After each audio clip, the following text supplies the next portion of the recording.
আজকে 4 টুকরা মাছ দিয়ে পুরো পরিবার পেট ভরে খেলো।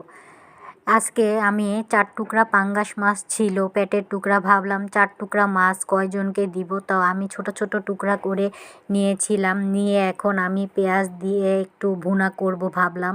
তো এখানে আমি তেল দিয়ে পেঁয়াজগুলা দিয়ে ভাজা ভাজা করে লবণ আগিয়ে দিয়েছিলাম পেঁয়াজটা যাতে একটু নরম হয়ে আসে। তো এখানে আমি আদা রসুন বাটা, মরিচের গুঁড়া, হলুদের গুঁড়া, ধনিয়ার গুঁড়া সব কিছু দিয়ে আমি একটু পানি দিয়ে কষিয়ে নিব। খুব ভালোভাবে কষাতে হবে।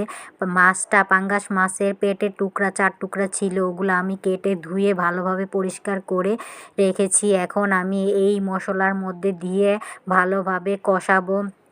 কষিয়ে নিলে গন্ধটা আর থাকে না।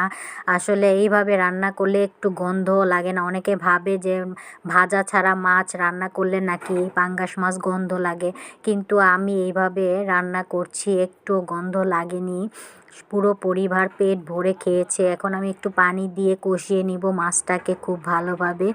দিয়ে এখন সিদ্ধ হওয়ার জন্য খুব দেরি লাগে না মাছটা সিদ্ধ হতে। দেখুন কত সুন্দর হয়েছে। তারপর আমি কাঁচামরিচ ধনেপাতা দিয়ে নামিয়ে ফেলবো। দেখুন আমার মাছের তরকারিটা কিন্তু প্রায় হয়ে গিয়েছে। আমার ভিডিওটি ভালো লাগলে লাইক কমেন্ট শেয়ার দিয়ে আমার পাশে থাকবেন। আল্লাহ হাফেজ।